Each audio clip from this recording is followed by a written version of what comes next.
Are you having a tough time getting answers from your medical provider? And it's very difficult for you to interpret the medical jargon? Then stay tuned. You will get an explanation from an expert how to do this, who is going to help you with your medical interpretation. Hey, change makers, are you open to transforming into a healthy and a happy you?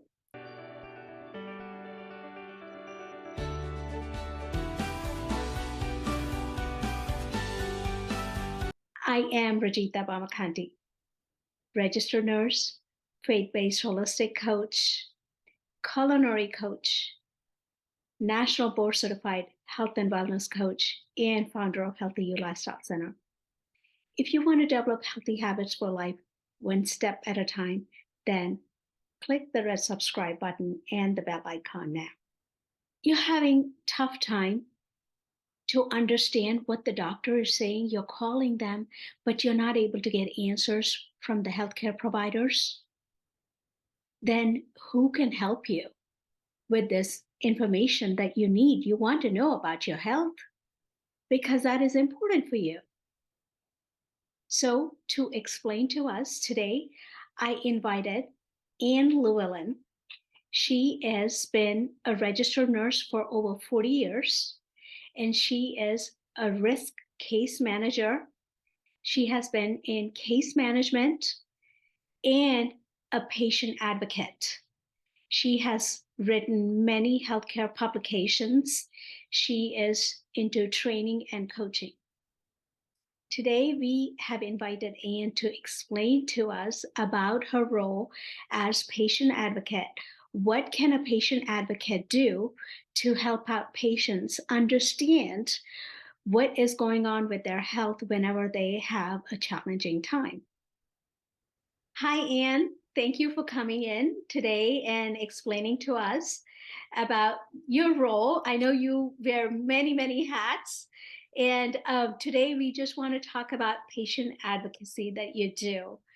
Wanted to ask you, what is the role of a patient advocate? Well, thanks, Rajitha, for bringing me on today. I'm really excited to be here with you and to talk through this it's an emerging practice, patient advocacy. It has a couple different names: health advocacy, patient advocacy. I call myself a nurse advocate. And what my role is in the main sense is that I work with patients, people who need assistance navigating the healthcare system.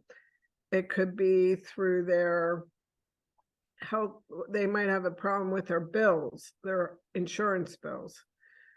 So some advocates really specialize in that area.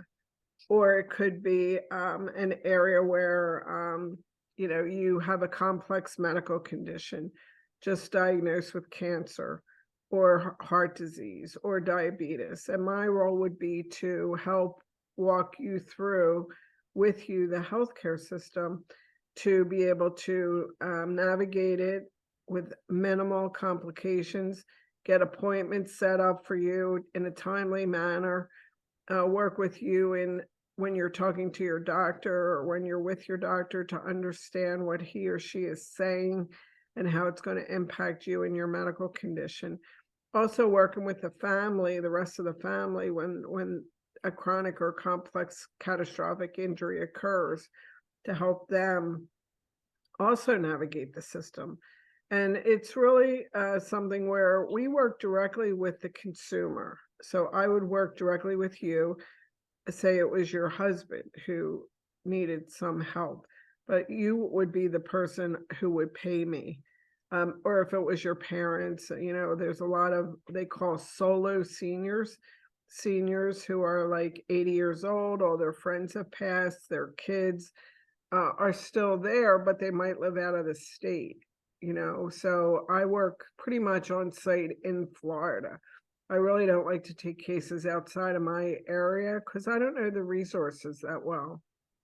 So if I get somebody who's from, say, Atlanta, I might call you, or I might call another advocate who I know who's in Atlanta. because you know the resources that will help that patient be able to get the care that they need. So I am paid directly by the consumer, either their family member themselves. And the rate for an advocate can really vary depending on what the needs are and the location. Here in South Florida, my rate is $100 an hour. And that is, with sometimes people want to say, well, we'll take 10 hours and then we'll see how things are. A lot of times we get called, it's an emergency. Somebody's in the hospital. Somebody is, just found out they're in the hospital and they want to discharge them tomorrow and nothing is set up and the husband can't take care of the wife. And so my role is to come in, maybe the adult child called me from New York to say that they need some help to get this coordinated. So I quickly find out who the contact is down here and can the patient sign a consent form to release information. I get in touch with the hospital, talk to the case manager, the discharge planner to find out what the needs are, and then let them know I'm going to help set that up or work with them to set it up. A lot of times it's in collaboration with the healthcare team. There are times when we find a patient who's in a situation, they might not like the home care agency they have. People aren't showing up. They're not getting scheduled to come in. So my role would be maybe to look for another home care agency that can work better with this patient and the family. So there's a lot of different ways an advocate can work with somebody, but basically it's to help coordinate care, it's to help break down barriers, it's to help give realistic expectations of what happens in the healthcare system, and it's really to improve communication between the patient, the family, and the providers.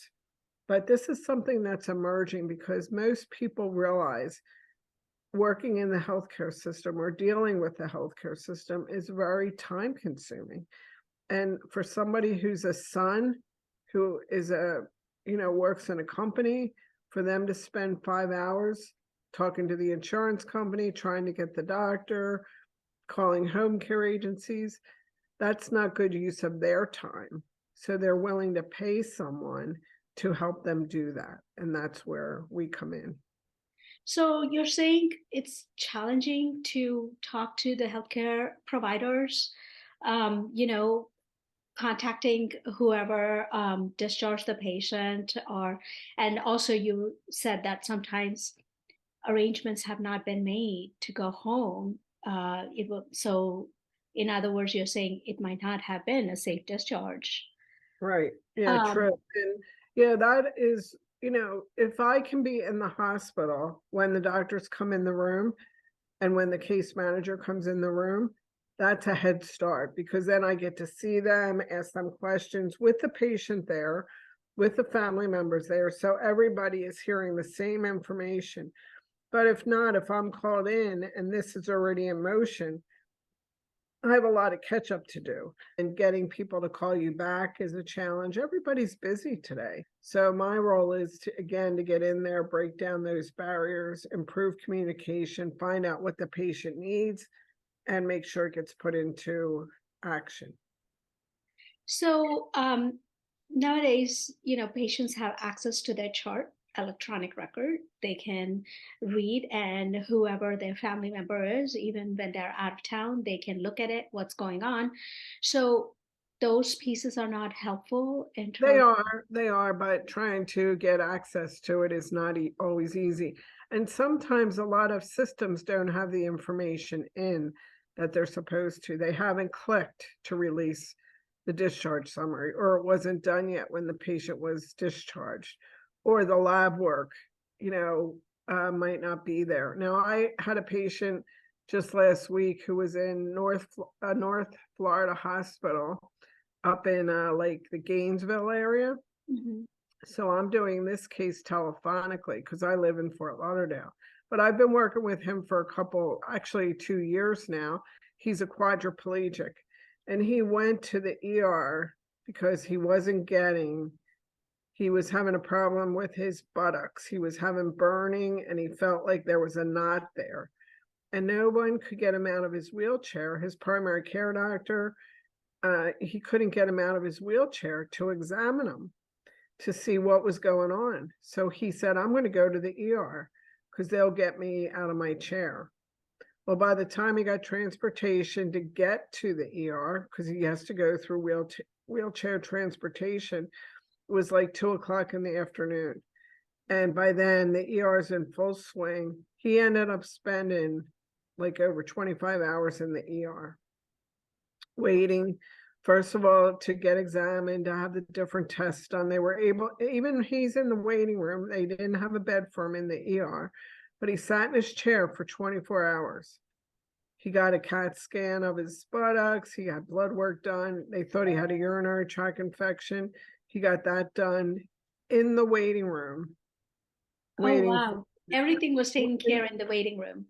Yes, everything. So he said we had a cold snap a couple weeks ago down here, and he said it was freezing in the waiting room.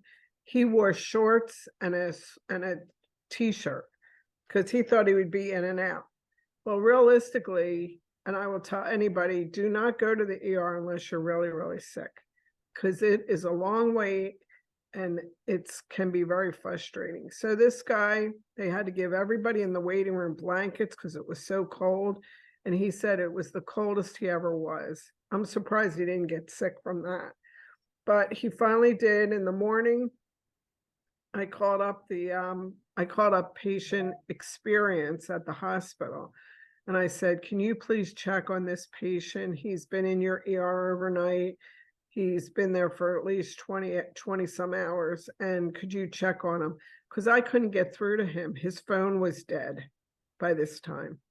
So the person went down, called the ER supervisor or manager and found out he was still there. His phone was dead. So they helped charge it. And they found out he needed to be admitted. He was waiting for a bed for admission. So about 4 more hours, and he finally did get up to his room to get a bed. But all that time I said, did you have anything to eat? Nobody gave him anything to eat. It was cold. He was not really, he goes, I don't know what's going on. He had a fight with the policeman in the waiting room because he was saying he was just going to leave. And they were saying, well, we really don't want you to leave because you're pretty sick. You need to stay. Well, I can't stay here if I have to be in the ER. So it was just one of those, I'm sure you work in the ER, typical scenarios that people face. But, he finally did get up to his room and I was able to talk to a nurse. I never did talk to the case manager, although I asked several times to talk to a case manager. And then the patient went home. And I kept saying, Troy, get business cards of everybody who comes in to see you because it's important to know who saw you. He would, he really doesn't have good use of his hands because he's a quadriplegic. He really can only use one hand and he can speak into his phone, but never got any names. Well, who was the doctor who saw you? I don't know. Well, what do they want you to do? I don't know. They said they were going to put it in the discharge note. So my advice is anybody who has to go to the ER, please bring somebody with you who can be a second set of eyes, who can be a second set of ears, and who can take notes and relay information about what they want you to do. Because once you leave, yeah, you can get access to the medical record, but all the information might not be in there. I did finally get into his record, into the portal, was able to get the discharge summary and read. Each of the doctors who saw him had a section of the chart that was printed. So it really did give me a good bird's view eye of what happened in the ER. But they referred him to an orthopedic doctor, no name was listed. So, again, for me, it was playing catch up. If I So could the have been burden there. was on him to make that appointment, orthopedic doctor appointment.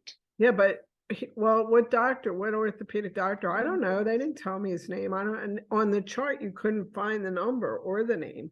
So again, people aren't filling out discharge summaries accurately either. I read a lot of things in the chart that weren't accurate about his condition. So again, the chart it's a piece of the tool, but sometimes it's not all accurate and correct. So again, having somebody with him, this is unfortunate because this man usually does go to his appointments by himself. He's pretty independent, and but he's definitely dependent on the system for things that need to be done and to remember. He's not good with attention to detail. And in healthcare, attention to detail is very important. Yeah. You were able to kind of comb through that electronic record, look at his chart, and able to see what he needs after that going forward. But are all the patient advocates nurses? Because you're a nurse, you were able to navigate very easily and understand everything what's Yeah, going on with him. So right. is that Now, what? all advocates are not nurses, some are social workers. Actually, there's a lot of physicians who are becoming patient advocates. They're leaving their regular practices and going into patient advocacy. Now, even myself as a nurse or a physician, we don't practice. The physicians don't practice as physicians. They don't write orders for that patient. They do communicate with the doctor to try to help understand what's going on with the patient. We more provide resources, get information, correct information, and then work through the system, work through their insurance companies to get the home care set up. And sometimes, like we know, insurance doesn't always cover everything. In this patient, he needed a therapeutic bed, a bed that would help him decrease any bed sores. And the insurance company would only pay, because he was Medicaid, would only pay for a regular hospital bed. Now, that hospital bed wasn't adequate for him in the home. His sister does all his care, all his bathing. She does bowel program, and she needs that bed in a high position so she doesn't hurt her back. We need to take care of her as well as we need to take care of the patient. So because the insurance company wouldn't cover this specific bed that we were able to find that would meet their needs, we had to go outside to community resources. We don't just work within the system, we work outside of the system. And depending on what the needs of the patients are, try to use community resources to get things paid for, to meet their needs. I mean, also because you have been a case manager, you are a case manager, you know how to kind of look through for the resources, what's out there in the community, Right, what can you get? right. So that makes it much easier for you, being a Well, nurse. yeah, it does. It makes it doable. Now, there are other advocates, like I said, who are physicians, and there's non-medical advocates. And a lot of them do the billing issues. So they may say, a patient was in the hospital, they never paid any of their bills. Now collection agencies are calling. That advocate may say, just put all your bills in a paper bag, send them to me. I'll go through them, match up the EOBs, what was already paid by your insurance, what hasn't been paid by insurance, what is overcharges. They really look through the bills to make sure what was charged is correct. There's a lot of mistakes on bills. So those type of advocates are very valuable to people, especially when with high deductibles and getting things written off. They can call a provider and say, will you accept what the insurance covers? Because the patient doesn't have the money to pay. And a lot of providers will do that, but it's a one-on-one thing. So those advocates don't really have like the experience I have as a registered nurse. But there's other social workers, there's even people like that are therapists, physical occupational therapy, getting into patient advocacy. And they'll usually work with these type spinal cord patients, or like a respiratory therapist, work with a child with cystic fibrosis, or that's why it's important for the consumer to check out a couple different advocates. And there are several places where they can be found. There's national directories.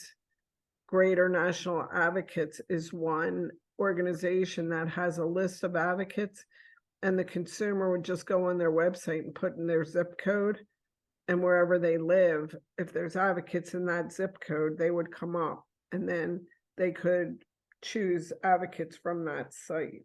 So there's different ways. A lot of the national organizations, the National Association of Healthcare Advocacy, also has a portal where you can search the members of that organization. But we're still not, this is a new emerging profession, and it is not 100% coordinated. So it is a lot of search when you need to find an advocate.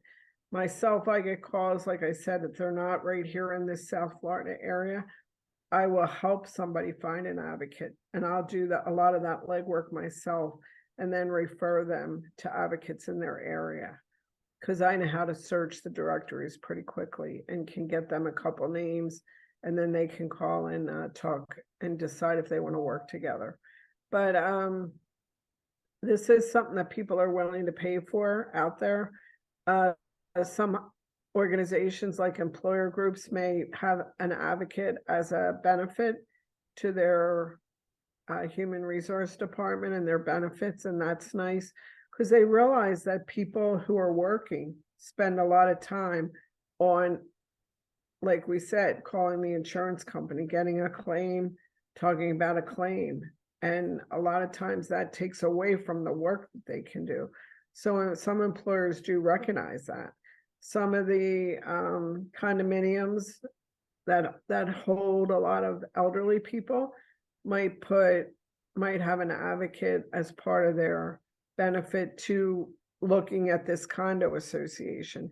The condo fee may cover an advocate. So if somebody has to get rushed to an ER, then the advocates who are assigned to that condominium would be called in, and they would go and see what's going on with the patient, call the family, let them know what's going on.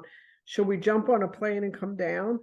No, he's okay. He's really stable. They're just doing some tests. We'll keep you posted. And we are like their eyes and ears on the ground to people outside of the area. And that's worth peace of mind. That's worth, that money is well spent, because again, people can't just jump on planes and come down to an area that, where the family member might need them. Or we tell them, yes, jump on a plane and get down here. We need you here. Very, very helpful to know. Do you need certification? There is a new national certification for patient advocates. There's a group, it's called the Patient Advocate Certification Board. It's not a cheap thing, but it's peace of mind. It's takes away some of the frustration, some of the uncertainty. Many people are guilty or depressed when a family member's sick, because they really can't take care of them. And having somebody in your place on site to give you information so you're up to date and you can make decisions with your siblings, really, that is peace of mind. So that's what advocates do for families. Okay. So what advice can you give to our audience? Your experience as a nurse, case manager, patient advocate, risk manager, a lot of components. You have seen different angles for many years. I will just give you an example, and if I can just share this myself, personal example. I, in 2014, was diagnosed with a brain tumor, and I was driving my car home from the eye doctor, and I hit the curb. I made a turn and hit the curb, and it blew out the tire. I didn't know anything was wrong with me. I just hit the curb, but I called my husband to pick me up because I couldn't drive the car, and he came, and he didn't think I looked right. I still don't know what that means, but he just thought there was something wrong. So we went to a small community hospital that's right near my house. We got seen by a doctor, told what happened, and he did a CAT scan. The CAT scan came back that I had a brain tumor. So I was admitted to the hospital. Now I'm in a small community hospital, November, right before Thanksgiving. So not a good time for a lot of choices. So they assigned a neurosurgeon to my case. And the day the neurosurgeon came to see me, I had two friends who were also there. And one was a nurse, case manager, and one was a patient advocate. So they were there to see me, and the doctor walked in. And he immediately said, "Who are they? Are they lawyers?" And my husband said, "No, they're our friends. One's a nurse and one's a case manager, or patient advocate. One's a case manager, and they want to help us." Okay, well, he went on to proceed to tell me what he was going to do a biopsy of the tumor, get a piece of it, test it, find out what kind of tumor it was, and then hook me up with an oncologist, and then we'll see what happens. Okay? And he walked out of the room. Now, those two people knew me, and they knew I was not happy with that attitude, I guess I'll say. So they talked to my husband and asked him if he would mind if they did some research and see maybe we could get me down to the University of Miami, because this was a small hospital, not really the place you would want to have brain surgery. So they went, made their calls, came back and told my husband that they found a neurosurgeon who was willing to accept my case at the University of Miami. And if I could get the doctor to discharge me, I could go down there and then he would see me. So we did. We talked to the doctor, who was not happy. He said, "We can do this here. There's no reason for you to go to University of Miami." And my husband explained that we wanted to go to a bigger hospital where we would have access to specialists. And so he did discharge me. I went down UM. Actually, I had to wait till after Thanksgiving now. So the week after Thanksgiving, the neurosurgeon did the biopsy, the same thing that the doctor in the other hospital said he would do. And they did test the tumor. It was a central nervous system lymphoma, which they were able to hook me up, which I think is the key message. In the other hospital, in the first hospital, they were going to refer me to an oncologist. In this hospital, they referred me to a hematologist who was the specialist who specialized in this type of tumor. And I think that was key to me getting the right treatment at the right time, at the most appropriate setting, because that doctor knew the type of cancer I had and had been working on protocols to treat it, which were new in this area of lymphomas. So I stayed there at University of Miami. I did get to see the hematologist. He evaluated me. And by this time, I was really showing some symptoms after the biopsy. So he admitted me right away and started me on chemotherapy to decrease the swelling and to start to address the tumor. Now, after 3 more treatments, I had an MRI and the tumor was gone. And we just couldn't even understand. I went to that MRI thinking it's going to be shrunk. It'll be bigger, it'll be the same. I never expected gone. But we were told by the hematologist that this treatment is meant to work like that. If it's going to work, it will work fast. Now, I did have to continue and get the additional chemotherapy. I wasn't just done just because the tumor was gone. I did have to finish the course. And it was a very difficult, like I had to be admitted to the hospital for every 2 weeks for this treatment, for the chemo, because it was very toxic. And had to go in the hospital, be monitored, vital signs, and then make sure that the cancer cleared my kidneys and my liver. But I was taken very good care of. And as a result, I am cancer-free today. Whether that would happen by staying in the first hospital, I don't know, but nobody suggested I go anywhere except my two friends who were independent of that hospital. They were my friends, but they didn't have any allegiance to any hospital. So by me going to the University of Miami, I think I got good care, I got appropriate care, and as a result, I'm here today. That would not happen if I didn't have an advocate. My husband, who really was my advocate through the whole course, but not at that minute, because he was still in shock with, hearing I had a brain tumor. I was in shock hearing I had a brain tumor.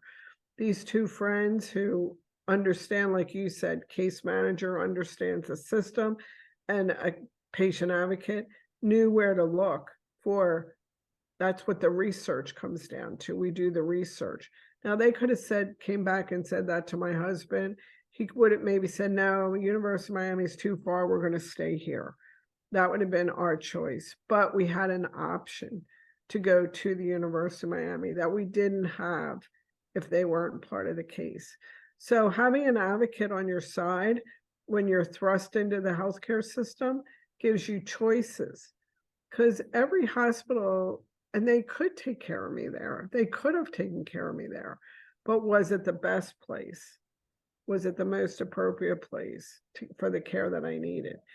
And we'll never know the answer, but that's why everybody needs an advocate when they're thrust into the healthcare system. Many people say, would you go into a court of law without an attorney and take chances with the judge and the jury by you going and explaining what happened? Well, we don't know the ins and outs of law. We don't know how to talk to a jury, how to talk to the judge. So you hire an attorney if you get a subpoena.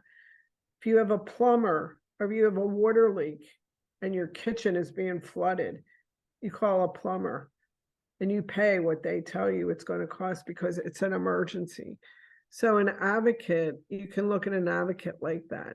You want someone who can help you meet your needs, meet your goals, and help you get to the most appropriate place through research that you can. So that's why, in my view, and after this experience, I've moved into this area of patient advocacy outside of case management, because case managers usually work for the hospital, they work for the insurance company, and they don't have that objectivity to say, I think you should go to another hospital to get this care. It's just not part of how the system works. And the system is challenging. So having an advocate who understands how the system works helps you get the care that you need. You're right. Thank you. That was so thoroughly, very well explained to understand the system. And thank you very much for that. And I want to tell you that this has been a great information for all the audience, that they can use a patient advocate if they are in a bind they cannot understand, and to find the resources. Yeah, everybody doesn't need an advocate. Most people go through the system fairly well, but voice your opinion. That's another thing that advocates do. Many times people think they can't question a doctor, or they can't ask for something extra. Like, well, I know the insurance doesn't pay for it, but will it help us to take care of my child better? Because we can find the money. Many times, if the insurance company says, no, it's not covered, that's the end of the discussion. We always need to give the patient, the family, the choice, or find community resources. So that's what advocates do. We do the research, we give you the choices. You make the decision what's best for you. And that's an important piece. I think being more an active patient and being actively involved in your case is important. What do you want? Do you have your advanced directives? Do you know what you want to happen in case? For me, I had to look at that. What if this chemo didn't work? What were going to be the next steps? And I was, even as a nurse of like 35 years at the time, I was shocked when somebody asked me, do I have my advanced directives done? Because it scared me. It was like, why? What's going to happen? Well, we never know what's going to happen. So yes, bringing up that question, do you have your advanced directives? I did have them, but they were home in a drawer.